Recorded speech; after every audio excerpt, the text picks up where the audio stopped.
On Christmas morning, every child in my mother's house got a gift, except my daughter.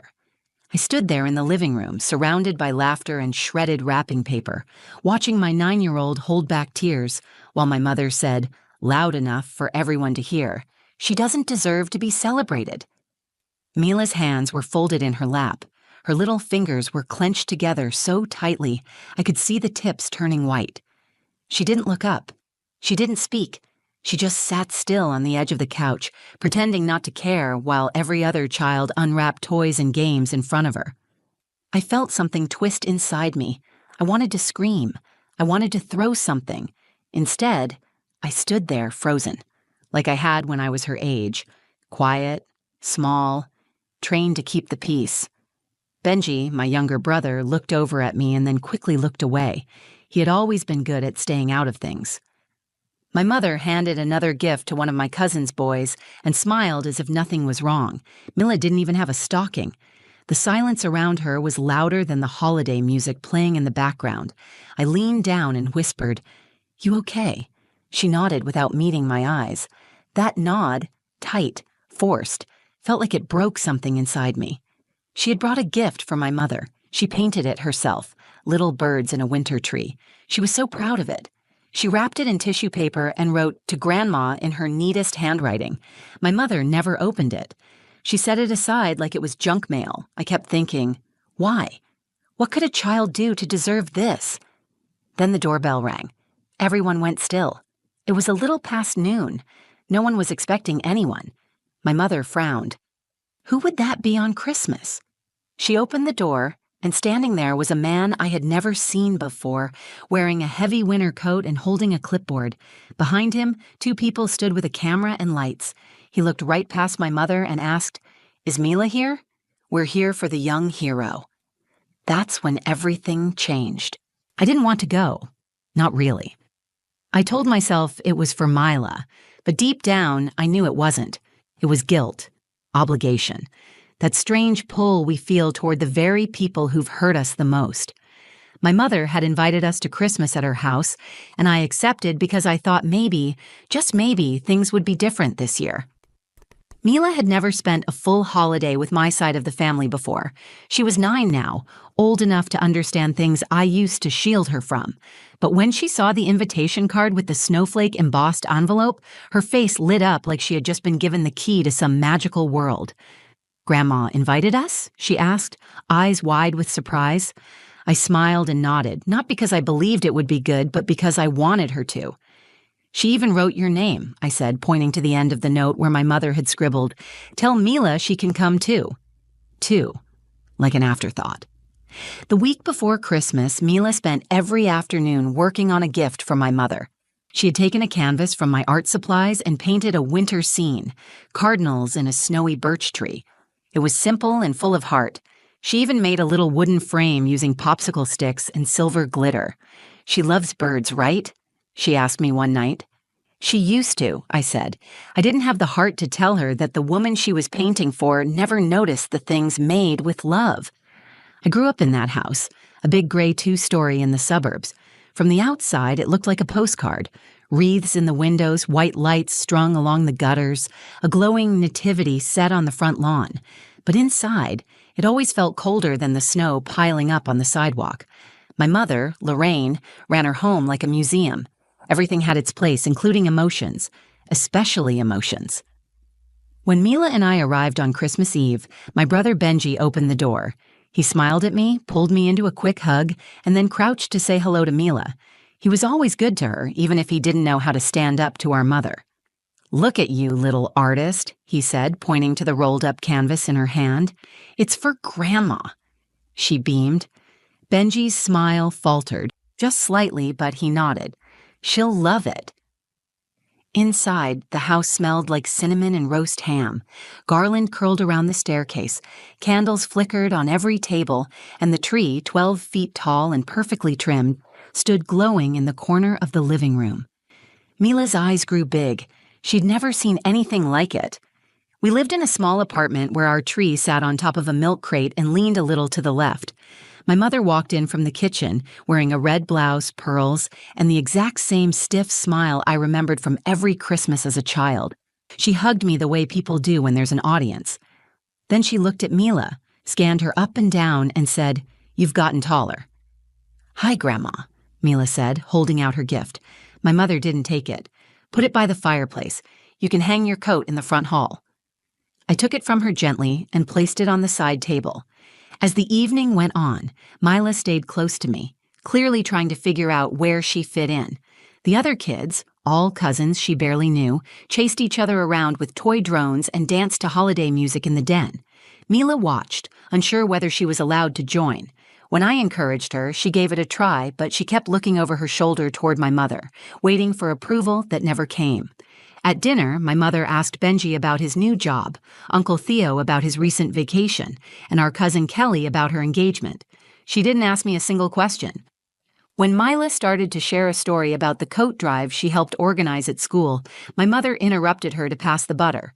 Later that night, Mila curled up next to me on the pull-out couch in the guest room. "Mom," she whispered, "do you think Grandma likes me?" My heart cracked. I pulled her in close. "I think Grandma has a hard time showing love, but I like you more than anyone in the world." She rested her head on my arm, quiet for a moment.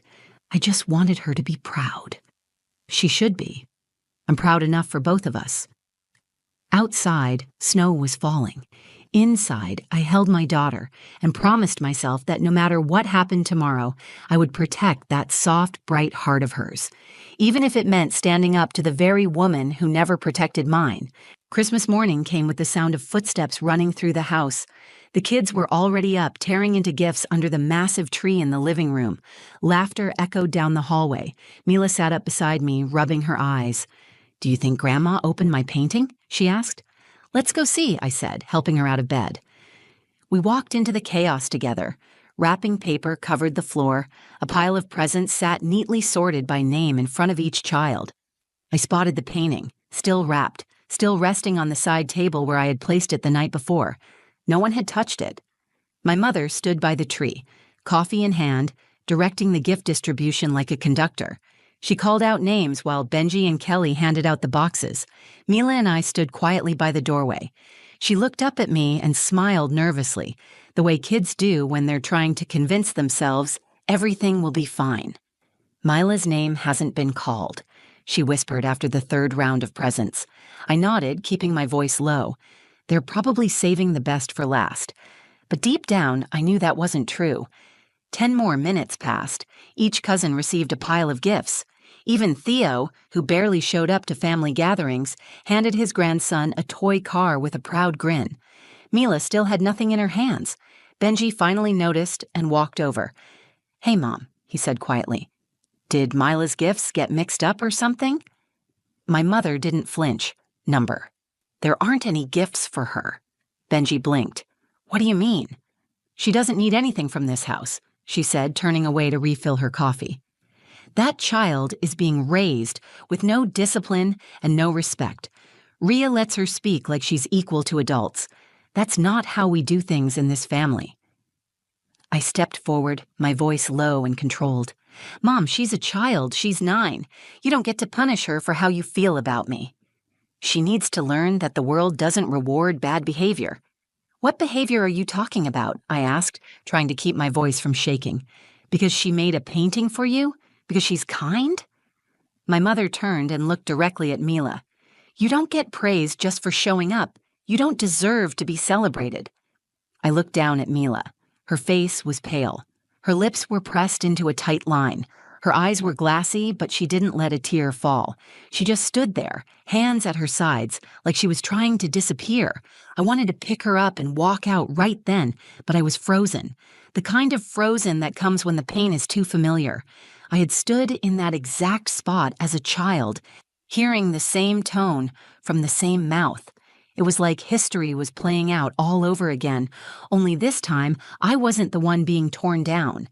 It was my daughter. Benji looked like he wanted to say something but didn't. He shifted uncomfortably, then offered Mila one of his gifts. "You can open this one," he said. "It's just a scarf, but it's warm."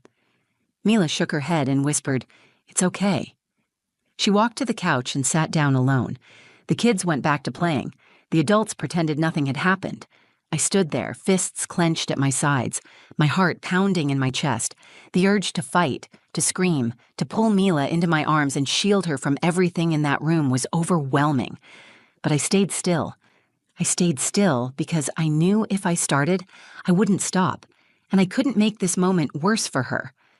Later, when things quieted, I brought Mila her coat and motioned toward the front door. "Want to take a walk?" I asked. She nodded. We stepped outside into the snow. The world was quieter out there. The cold air bit at our cheeks, but at least we could breathe. We walked past the hedge and stood at the end of the driveway. Mila looked up at the sky, gray and heavy with more snow. Then she looked at me. "Is it because I'm not good enough?" she asked. I bent down to her level, placed both hands on her shoulders, and said, "No. You are good. You are kind. You are strong. And you are everything I wish I had been brave enough to be when I was your age." She nodded, but I saw how hard she was working not to cry. That's when we heard it. The doorbell rang. We turned around. Through the frosted glass, we saw my mother open the door. And there, on the porch, stood a man in a long coat, holding a clipboard, with two people behind him carrying cameras. Then he said the words, "I'll never forget." "We're here for the young hero. Is Mila here?" My mother stood frozen at the door, staring at the man on the porch like he had just interrupted a royal banquet. He held a clipboard in one hand and wore a navy winter coat zipped to his chin. Behind him, two people adjusted a shoulder camera and microphone gear. A small van sat idling in the driveway, its side marked with the logo of a local news station. The man cleared his throat. "We're with Everyday Champions. We're looking for a young girl named Mila. She's our December honoree." My mother blinked, still holding the door just halfway open. "Excuse me." She was nominated anonymously for her work with the Lincoln Elementary Coat Drive and for helping organize donations to the Willow Creek shelter. We received a letter and photos of her work, and after reviewing her story, we selected her as our Young Hero of the Month. From where we stood in the driveway, I could see Mila's confusion. She took a step back, clutching the sleeve of my coat. "Is this really for me?" she whispered. I bent down to her level. "Yes, baby, it's for you. Do you want to go meet them?" She nodded slowly, then reached out to take my hand. Her fingers were ice cold, but she held on tight. We walked together through the front gate and up the snowy path. The camera crew noticed us and began to set up quickly. The man with the clipboard smiled warmly and stepped forward. "You must be Mila," he said, kneeling slightly to her height. "We're so glad to meet you." Mila's voice was quiet but steady. "Hi. My name is Chris. This is Janelle and Rob," he said, gesturing to the crew behind him. "We just want to ask you a few questions and present you with something special. Is that all right?" Mila looked at me for reassurance. I gave her a small nod. Chris reached into his satchel and pulled out a shiny red gift bag with gold tissue paper poking from the top. Then he handed her a white envelope sealed with a gold sticker. "This is a gift from one of our local sponsors. And this," he said, pulling out a thick certificate with her name printed in bold letters, "is your Young Hero Award." Mila looked down at the certificate. She read her name out loud, her voice catching just slightly. "For making a difference through kindness, compassion, and courage." Her eyes lifted. She was still holding her breath. Chris crouched beside her and said, "You matter. What you did mattered, and we want the world to know that." Behind us, my mother stood stiff in the doorway. She hadn't spoken since opening the door. Her eyes moved between me, Mila, and the camera crew, like she was watching something unravel that she couldn't stop. No one was paying attention to her. For once, the room didn't revolve around her approval. Benji came outside, stepping around the camera cord. He looked at me, then at Mila. "Wait, is this for real?" I nodded. "She was nominated. Someone saw what she did at school." He smiled, pride slowly blooming on his face. "That's amazing, Mila." She smiled back at him. It was the first time that morning I saw her face soften. Janelle motioned toward the front yard. "Do you mind if we film her by the tree out here? The lighting's perfect." Mila looked at me again. "Do you want to?" I asked. She nodded. "Okay." The crew got into place, and Mila stood in front of the tall evergreen tree covered in snow. Chris handed her a small microphone. She held it like it was something precious. He asked her about the coat drive, how she got the idea, what made her want to help. "I just didn't want anyone to be cold," she said. We had coats at home we didn't need, so I asked my teacher if we could collect more. Her voice was small, but it carried, and it was sure. No hesitation, no apology. My eyes welled with tears. She wasn't just answering questions. She was standing tall in her truth. When they wrapped the interview, Chris leaned in and whispered something to her. Mila turned to me and said, "He asked if they can use it on the evening news." My mother finally stepped out onto the porch. "What kind of media stunt is this?" she asked sharply. Chris turned to her calmly. "It's not a stunt. It's recognition. She earned this." My mother's mouth opened, then closed. She didn't say another word. I put my arm around Mila and looked straight at her. "You didn't need this to prove anything, but I'm glad they see what I've always known." And for the first time that day, I saw my daughter believe it. We stood in the snow as the camera crew packed up their gear. Mila still clutched her award with both hands, her gloves slightly damp from the cold. She kept looking down at it, then back up at me, as if she were trying to make sure the moment was real and not something she had imagined. Chris walked over and shook my hand. "She's a special kid," he said. "This kind of kindness at her age, most adults haven't figured it out." I smiled. "She teaches me more than I teach her." As they finished loading the van, Chris turned to Mila one last time. "You're the reason this program exists," he said. "We'll air your segment next week. Keep making the world better." Mila nodded, her face calm and glowing. "Thank you." The van pulled out of the driveway. The camera crew waved as they drove away, leaving tire tracks in the soft snow. We turned back toward the house. I expected Mila to want to leave, to go home and wrap herself in a blanket far away from all of this. But she surprised me. "Can I go back inside?" she asked. "Are you sure?" I said. "We can go if you want." She stood up a little straighter. "I want to go in." So we did. Inside, the living room was quieter than before. Some of the kids were still playing with their toys, but the energy had shifted. Benji sat on the couch, phone in hand, probably already texting people about what had just happened. Lorraine was standing near the fireplace, arms crossed tightly, watching us. Mila walked straight past her. She didn't look for approval. She didn't ask permission. She picked up the gift she had painted, the one my mother had ignored, and carried it into the center of the room. "I made this for Grandma," she said to the room, not just to my mother. "I wanted it to be special." Then she walked over to the mantel, carefully unwrapped the painting, and set it against the wall where everyone could see it. The glitter shimmered in the light. The cardinals perched on their white branches looked like they belonged there. No one spoke for a moment. Then Kelly, my cousin, said, "That's beautiful, Mila."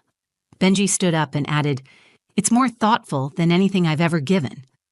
A few others murmured agreement. One of the older cousins clapped lightly. Mila didn't smile. She didn't need to. She wasn't performing. She was standing in her worth. Lorraine finally spoke. Her voice was flat. "You didn't need to put that there." Mila turned to her, eyes steady. "I wanted to." My mother didn't respond. She stared at the painting like it was something foreign.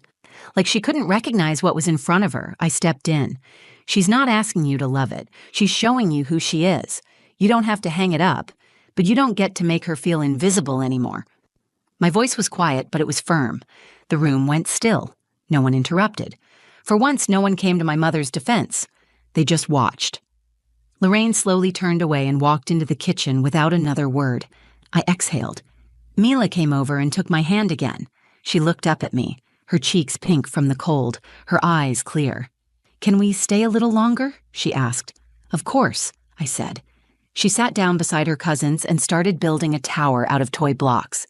Kelly's daughter handed her a small figure to put on top. They began playing like they'd known each other all along. For the first time that day, Mila didn't seem like a guest. She didn't look lost or out of place. She looked like she belonged, not because anyone gave her permission, but because she had claimed the space herself. I stood back, watching her laugh with the other kids, her shoulders relaxed, her joy unfiltered.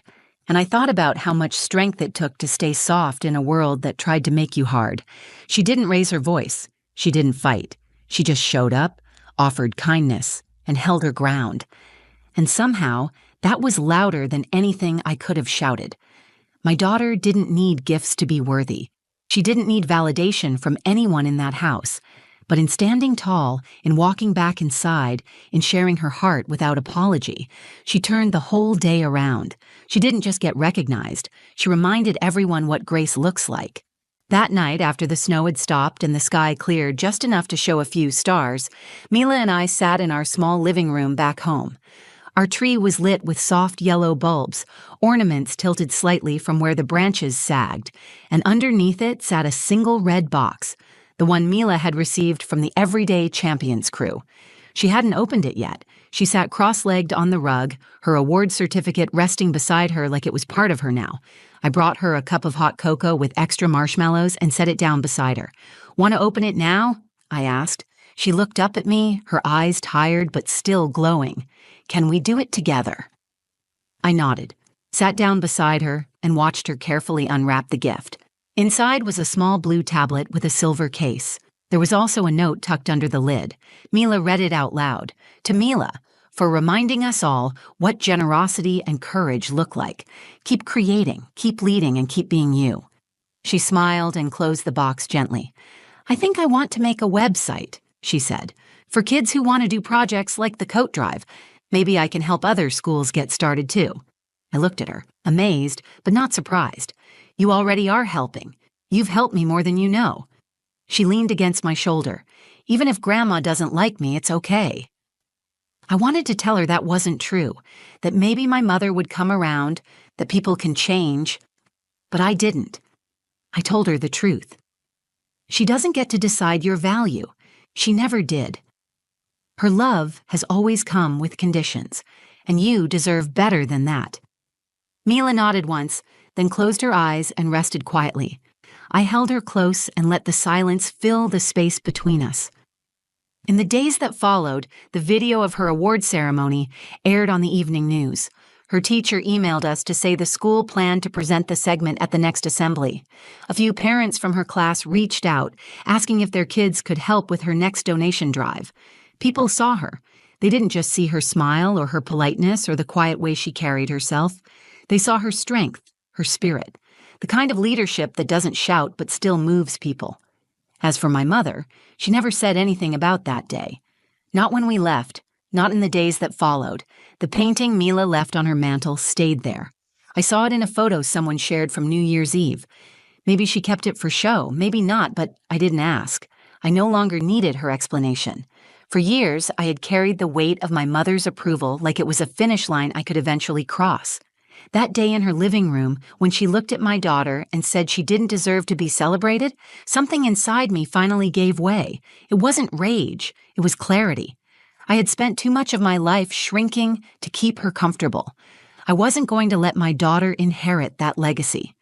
Mila changed that, not through confrontation or rebellion, but by simply being who she was, with open hands and a full heart. She reminded me that you don't need permission to be worthy. You don't need a title or a trophy or the right last name. Sometimes all it takes is one person standing in their light to remind everyone else how far love can go when it's given freely. That Christmas didn't turn out the way I imagined. It turned out better. My daughter walked through a room full of indifference and left it shining with grace. She didn't just survive rejection, she transformed it. And that, more than any wrapped box under any tree, was the gift. If this story moved you, if it reminded you of someone brave, someone overlooked, or someone who shines in quiet ways, please share it. There are so many kids like Mila in the world, kids who give more than they take, who love even when they're not loved back. Let's make sure they're seen. Let's make sure their light spreads. If you've ever felt unseen or made to feel small by the people who should have protected you, I hope Mila's story reminds you of one thing. Their inability to love you properly was never a reflection of your worth. Thank you for watching. If you found value in this story, give it a like. Share it with someone who needs to hear it, and drop a comment below. I'd love to hear your thoughts or similar experiences. And if you want more real, emotional stories like this, hit that subscribe button and turn on the notifications so you don't miss what's coming next. You are seen, you are worthy, and your story matters. I'll see you in the next one.